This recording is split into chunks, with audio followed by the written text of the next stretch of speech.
Hallo zusammen. Hi. Wir sind irgendwie dabei, nachdem das Dach aufs Auto gewandert ist, die Karosserie auszurichten. Und das ist nicht so einfach. Wir haben keine Informationen darüber gefunden, wie man das macht, außer bei Britannica Restorations. Der Mike, der erklärt es ganz gut in einem vierteiligen Türeinstellvideo. Das ist eine ganz schöne Raketenwissenschaft. Man muss jetzt zuallererst den Abstand der vorderen Tür sich mal anschauen.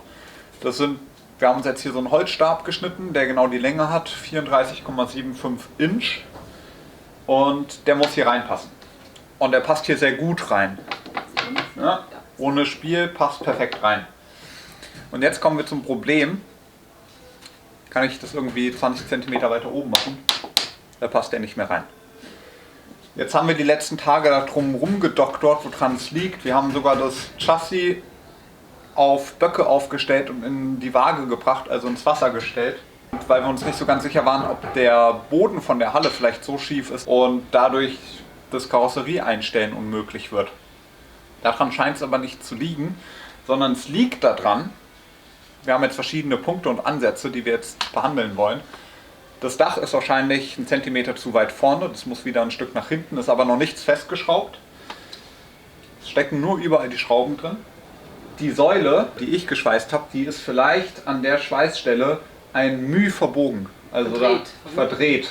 Da geht es vielleicht so um einen halben Millimeter oben gedreht und irgendwie um einen Millimeter nach vorne verzogen. Also auch schwer zu messen natürlich. Weil so ist irgendwie alles gerade, wenn man ein gerades Stück ranhält. Aber der Hauptpunkt, warum das Ganze gerade nicht passt, wir dachten irgendwie, die Spritzwand ist schief, nachdem wir die Kotflügel montiert hatten, weil wir hatten es schon mal alles in den rechten Winkel gebracht. Ist es aber nicht. Es gibt hier hinten so einen Adapter an der C-Säule. Und die C-Säule, ich kann nochmal das Video vom Schweißen von den Säulen zeigen. Diesen Adapter habe ich nicht geschweißt. Ich bin unschuldig. Die C-Säule kam fertig von dem Metallbaubetrieb aus England. Ich habe alles durchgemessen, außer diesen Adapter. Es war alles gerade, außer anscheinend dieser Adapter. Das Problem ist, der ist nämlich auf der Seite 5 mm oder 6 mm sogar tiefer angeschweißt als auf der anderen Seite. Dadurch kommt der Schweller an der Stelle, natürlich an der Stelle hinten, auch 6 mm höher. Heißt, wir haben hier auch keinen rechten Winkel hier vorne. Deswegen ist das Maß hier oben schmäler als hier unten. Das tut jetzt sehr weh, aber wir werden diesen Adapter, die Schweißpunkte aufbohren und neu verschweißen. Das eigentliche Ärgerliche ist, dass Lisa mich, als ich die Säulen geschweißt habe, darauf hingewiesen hat und ich es nicht gesehen habe, dass die Adapter unterschiedlich hoch sind. Und ich mir nichts dabei gedacht habe, weil ich irgendwie abgespeichert hatte, dass da Unterlegscheiben drunter sind und dass wir die dann einfach weglassen könnten. Da sind aber keine Unterlegscheiben drunter. Insofern müssen wir da jetzt nochmal schweißen. Yippie. Was man ganz gut sieht, wir haben jetzt mal probiert, das Ganze so zu inszenieren. Was passiert sozusagen, wenn der Schweller hier hinten 5 mm weiter runterkommt? Das sieht dann ungefähr so aus. Wir haben uns einen rechten Winkel auf eine Wasserwaage montiert. Passt das dann ungefähr? Dann muss man jetzt nochmal den rechten Winkel ausmessen.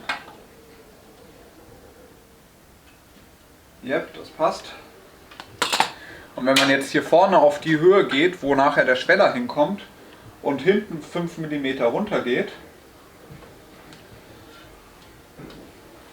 man jetzt das Maß von der Tür betrachtet, dann passen wir unten natürlich perfekt rein. Aber auch hier oben passen wir rein.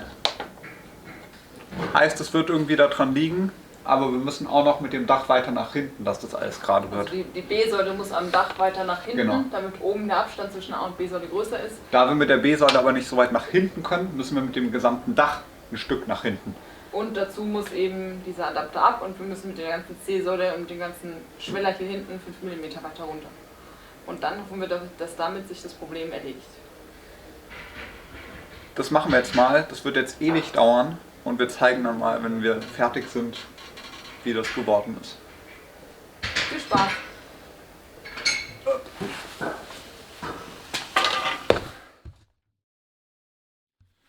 Ja, es ist geschafft. Wir haben es jetzt mal einen Millimeter höher gemacht, als wir dachten, dass es insgesamt muss, weil sonst können wir immer noch eine Unterlegscheibe runter machen. Hat ganz gut funktioniert, das Ding abzumachen und auch lackfrei zu bekommen. Jetzt haben wir noch Overtrolöl in den Falz reingetan. Hat schon ein bisschen wehgetan, jetzt da irgendwie wieder rumzuschweißen. Das hätte man auch vorher mal machen können. Naja, wir hoffen, dass das, wenn das jetzt neu grundiert ist, was wir hier noch machen, dass das dann passt und wenn wir das anschrauben. Das seht ihr dann gleich. Wir fahren jetzt nach Hause. Tschö. Tschö. Überraschung, wir haben den Seitenrahmen nochmal rausgemacht. Wir haben, nachdem es jetzt über Nacht getrocknet hat, haben wir den nicht tief genug runterbekommen, nachdem wir hier die 3 Nieten aufgebohrt haben, weil wir so viel Dichtmasse reingemacht haben, dass selbst die dauerelastische Dichtmasse, die nicht klebt, so doll geklebt hat, dass man es nicht richtig bewegen konnte. Einmal rausgenommen, die ganze Dichtmasse entfernt und jetzt werden wir nochmal gucken, ob es besser reinpasst als vorher. Wir werden wahrscheinlich nicht drum herum kommen, hier Löcher neu zu bohren, aber das schauen wir jetzt gleich mal. Es ist irgendwie immer ein Problem, das tief genug nach hinten reinzubekommen. Da wissen wir noch nicht so ganz, wie wir der Lage Herr werden. Aber ich versuche mal reinzusetzen.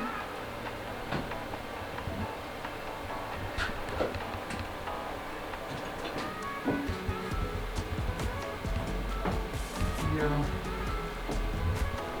nach da. So. Jetzt sitzt auch das sitzt schon mal besser. Der Abstand passt auch schon mal besser. Hier kommen wir jetzt tiefer. So. Das ist auch schöner. Die Löcher hier passen natürlich nicht, aber damit hatten wir eigentlich schon gerechnet. Das passt. Hier vorne passt es auch. Ja, das ist jetzt natürlich absolut nicht final. Also man kriegt es reingebogen. Auch so, dass die Türmaße passen. Man muss hier hinten ein bisschen was an den Löchern wieder verändern. Und da muss da neue Dichtmasse rein und durch das Ganze rein und raus ist jetzt hier allerdings in den Ecken, die man nachher nicht sieht, aber darunter ein bisschen der Lack beschädigt. Das werden wir jetzt nochmal nachholen, da ein bisschen Grundierung rauf tun. Aber so richtig einfach ist es nicht. Und wir sind immer noch mit dem Dach zu weit vorne, das muss auch noch ein Stück nach hinten. Weil da hinten passt auch noch die Türfalz nicht richtig von der Türdichtung. Ja, wenn wir Neuigkeiten haben, dann machen wir wieder an. Gut, und weiter geht's. Das war jetzt eine Woche lang Arbeit. Ich habe sowas auch noch nie gemacht. Diese Karosserie ausrichten ist irgendwie so ziemlich der größte Horror, den ich mir mittlerweile vorstellen kann. Das dachte ich nicht, dass es so kompliziert ist. Also ich kann mal aufzählen, was alles gestört hat beim Zusammenbauen. Das Dach war vorne auf dem Fensterrahmen rechts anders weit nach vorne hinten positioniert als links. Das heißt, das Dach war in sich irgendwie verdreht oder der Fensterrahmen war verdreht. Der Fensterrahmen war in einem falschen Winkel zur Spritzwand montiert. Der nächste Punkt, den wir hatten, war, dass hinten da die C-Säule, der Adapter von der C-Säule zur Heckwanne auf einer falschen Höhe positioniert war. Den haben wir jetzt Anfang der Woche umgeschweißt. Dann ewig wieder neu grundiert. Sieht jetzt ein bisschen beschissen aus, aber geht nicht anders. Deswegen war der Winkel vom Sill so, also überspitzt gesagt, nicht gerade, sondern hinten weiter höher. Deswegen war der rechte Winkel vorne von der A-Säule nicht vorhanden. Umgeschweißt, jetzt passt der Winkel. Was nicht gepasst hat, war das Spaltmaß von der Tür. Das ist auch immer noch nicht so super optimal. Es fehlt, glaube ich, noch 1 Millimeter. Aber ich habe jetzt schon 2 Unterlegscheiben vorne zwischen Sill und Spritzwand runter. Das hat schon mal vieles behoben. Jetzt ist der Abstand hier überall gleich, sodass hoffentlich die Tür besser reinpasst. Damit dieser Abstand passt, musste ich die Säule ein Stück nach hinten ziehen. Das habe ich jetzt beidseits mit so Spanngurten realisiert hier. Die sind an der Domaufnahme hinten und dann hier um die B-Säule gewickelt. Und dann war das Problem, dass das ganze Dach zu weit vorne war. Das habe ich jetzt damit behoben, dass ich zum Beispiel den Fensterrahmen mit Spanngurten an der Stoßstange montiert habe und den nach vorne gezogen habe, dann das Dach darauf festgezogen habe und beim Anziehen vom Fensterrahmen hier das wieder nach hinten gerutscht ist. Dabei ist dann aber passiert, dass die Fensterrahmen vom Dach hinten zu weit nach hinten gerutscht sind. Die muss ich jetzt als letzten Schritt, nachdem ich die B-Säulen, die jetzt richtig sitzen, da oben am Dach fixiere, muss ich die Fensterrahmen ein Stück nach vorne ziehen, ich glaube so 2 mm, und das mache ich dann wieder mit Spanngurten um die B-Säule rum in einem großen Viereck und ziehe die 2 mm nach hinten. Also ohne 4 Spanngurte geht dabei irgendwie nichts. Vielleicht geht es bei manchen schöner als bei uns, vielleicht passt es bei manchen auf Anhieb, ich kann es mir aber irgendwie nicht vorstellen. Es gibt so viele Sachen einzustellen. Ja, ich bin froh, wenn das rum ist. Also, erstmal hier oben festdrehen. Und die ganze Zeit dieses Werkzeug. Wenn man nochmal ums Auto rumläuft, dann sind die ganze Zeit Stecknüsse, Schlüssel und sowas weg. Eigentlich bin ich seit Stunden nur auf der Suche.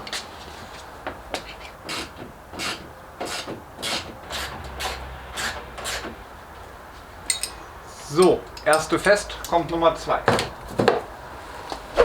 So, die ersten beiden Schrauben habe ich schon reingedreht, aber noch nicht angedreht.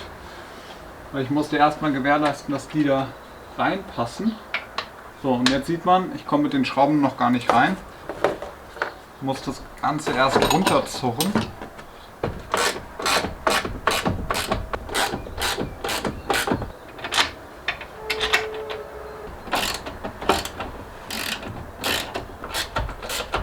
Gut. Nummer 2 fertig. Jetzt versuche ich mal die Fensterrahmen nach hinten zu ziehen. Hoffe, das klappt jetzt.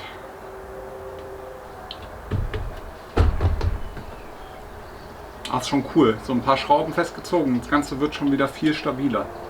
Logisch, aber wenn das halt immer nur so ein wackeliges Konstrukt war, weil nichts fest ist, jetzt schon wieder ganz gut.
Sag mal kurz was an.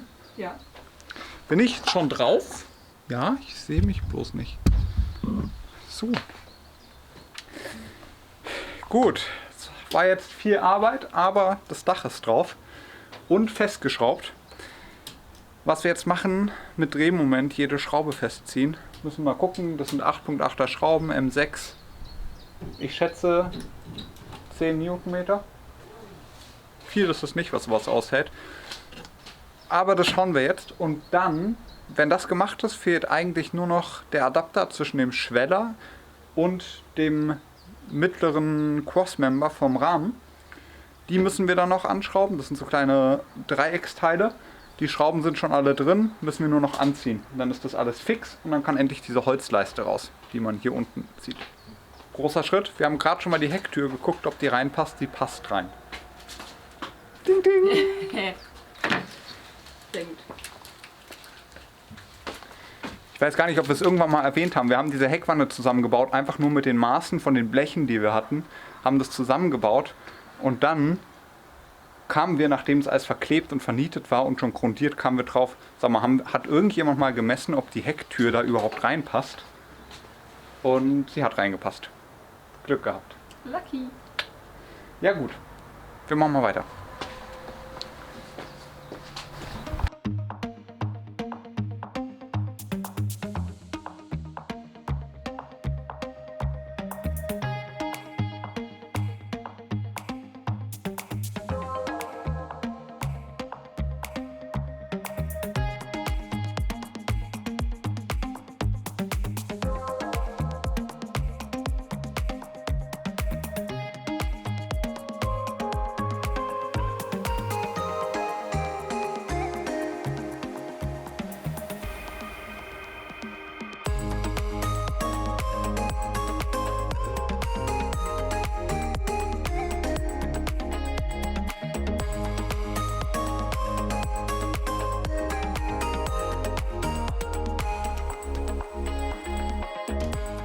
Und jetzt hat sich auch mit dem Anziehen von dem Adapter was ergeben.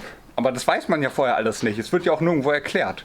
Dieser Spalt zwischen der C-Säule und der Heckwanne, der bei uns so groß war, da hat ein Daumen durchgepasst, der sieht auf einmal so aus. Das kann man jetzt schön mit einer schönen Dichtnaht zumachen. Das hat mal geklappt. Wir machen noch die andere Seite. Das Schöne ist jetzt haben wir die C-Säulen unten mit dem mittleren Crossmember verbunden. Als wir die Holzleister hier reingepasst haben, um die Heckwanne zu stabilisieren, mussten wir die mit echt viel Kraft auseinanderziehen. Also ich weiß gar nicht, wie wir das gemacht haben. Ich glaube, wir hingen hier zu viert drin und haben die auseinandergezogen und haben dann irgendwann die Holzleiste da reinbekommen. Und jetzt, nachdem wir es unten angezogen haben, die Spalte beidseits kleiner geworden sind zwischen C-Säule und Heckwanne, kann man diese Holzleiste einfach rausnehmen. Schön!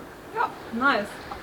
Hier hat der Lack ein bisschen gelitten. Ja, bei mir Mühe auch, wenn ich glaube bei dir ein bisschen mehr. Ja, jetzt ist das wieder fix. Also wir haben jetzt ja unten noch die C-Säule ans Chassis rangeschraubt und durch die ganze Fixierung mit dem Dach und mit den ganzen Fensterrahmen hier ist das Ganze jetzt wieder ein statisches Konstrukt, was quasi alles ein bisschen unter Spannung steht, aber dadurch ist es halt auch stabil. Und es ist jetzt soweit, dass vorne die Türen reinpassen. Wir haben auch schon probiert, die Hecktür passt auch rein. Von daher steht dem eigentlich jetzt nichts im Wege, dass wir versuchen mal die restlichen Teile von der Karosserie noch dran zu schrauben. Dazu gehört zuerst mal diese Stufe an der B-Säule und als nächstes kommt die Sitzkonsole vorne. Die ist jetzt ja bis jetzt nur die ganze Zeit draufgelegt gewesen, die ist noch nicht festgeschraubt. Das kommt jetzt, dann fangen wir an mit dieser Verkleidung vorne vom Getriebetunnel und dann kommen die Bodenbleche und so weiter. Also jetzt die restlichen Teile, die noch fehlen, versuchen wir mal dran zu machen. Was ein Spaß wird, ist das Armaturenbrett. Da habe ich keine Ahnung, wie ich das da rauskriege. Ich habe das extra alles nummeriert. Katastrophe. Keine Ahnung. Das sollten wir uns vielleicht mal angucken. Ich glaube, es sind 35 Teile oder so. Und es ist ein riesen Puzzle. Und bei einzelnen Teilen, Jakob hat alle nummeriert beim Auseinandernehmen, aber ich habe schon gesehen, dass bei einzelnen Teilen die Nummer fehlt. Das heißt, keine Ahnung, wie man das jetzt wieder zusammenkriegt. Ich habe auch schon Anleitungen gesucht, aber noch nichts gefunden. Jetzt machen wir erstmal hier mit dem Chassis weiter. Das Schönste ist, was wir rausgefunden haben, wir haben irgendwie die Heizung schon angeschlossen, aber immer wenn man den Motor von der Heizung anmacht, der das Gebläse steuert, macht man die Hauptklappe zu. Also irgendwas haben wir da falsch angeschlossen. Das funktioniert so noch nicht ganz. Schauen wir mal. Wir machen mal weiter.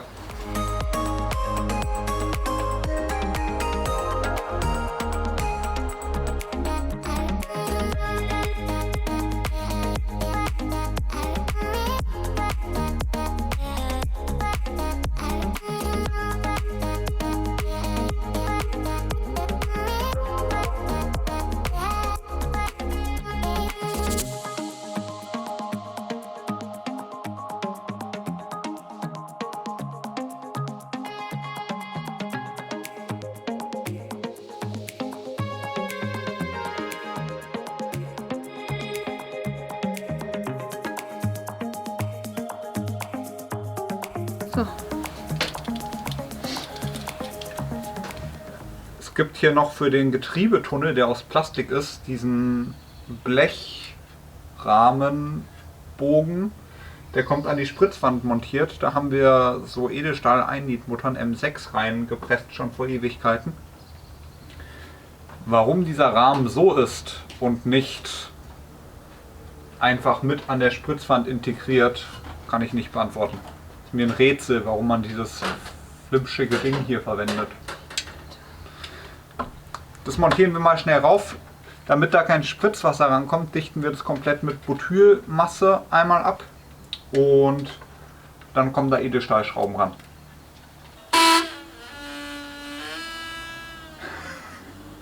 Ich will nicht.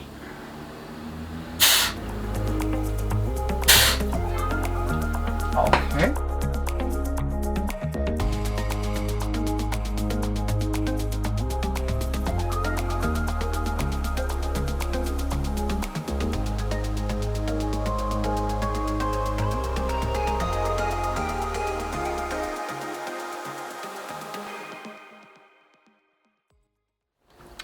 So, ich mache mal kurz was anderes. Wir haben das Dach raufgesetzt und die Karosserie verschraubt. War ein Riesenschritt.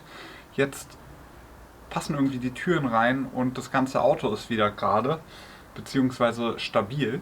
Das heißt, wenn ich hier an der B-Säule wackel, kann ich am ganzen Auto wackeln. War jetzt ganz schön viel Arbeit, das zusammenzubekommen.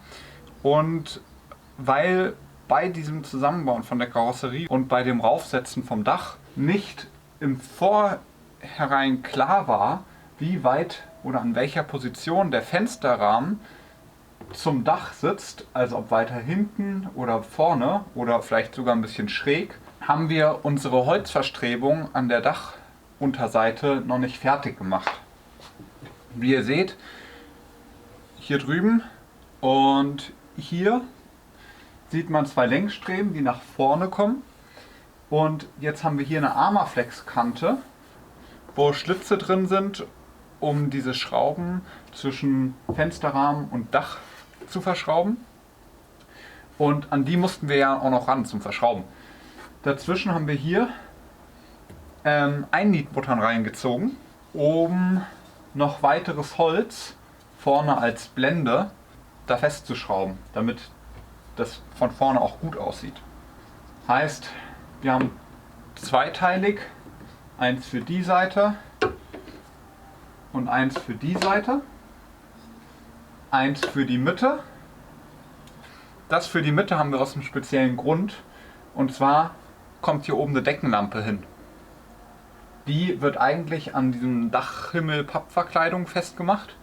Den haben wir ja nicht mehr. Irgendwie müssen wir die Deckenlampe da befestigen. Außerdem haben wir hier mit ein bisschen Kleber reingekleckst und da sind Falten. Ups. Um das zu verdecken, haben wir uns eine Adapterplatte auch aus Bambus gemacht. Mit so einem Winkel schon festgeleimt, auch schon geölt. Wo genau die Deckenlampe reinpasst. Auf der Rückseite ist eine Nut. Das wird jetzt vorne nur reingesteckt, sitzt da auch recht fest drin. Also mit dieser Kante in die Nut zwischen Armaflex und dem Scheibenrahmen vom Dachfensterrahmen. Und hinten würde es runterfallen. Ich kann es mal kurz zeigen. Es wird hier im Endeffekt reingesteckt und hält da eigentlich sehr gut drin. Bloß wenn hier vorne nichts ist, fällt es natürlich nach vorne runter und würde ja nicht halten. Deswegen haben wir diese mittlere Leiste, um das vorne festzuklemmen. Jetzt das Problem, dass wir im Voraus gar nicht wussten, wie groß diese Leisten sein müssen. Deswegen haben wir die ein bisschen auf Übermaß gemacht an den entsprechenden Stellen. Und jetzt schneide ich die zurecht, dass ich das dann da vorne einbauen kann. Beziehungsweise erstmal alles zurechtschneiden und fräsen, dann ölen und dann einbauen. So, ich habe die Leisten, musste hier so Ausschnitte machen an beiden. Und auch die in der Mitte sitzt, hat jetzt so einen Ausschnitt. Und jetzt hoffe ich, dass die da reinpassen, weil mit dem Fensterrahmen haben wir es noch nicht probiert, ob die da reinpassen. Ich hoffe jetzt einfach mal, dass das da irgendwie mal von hier versuchen. Oh, das war zu weit. So, die Löcher passen. Andere.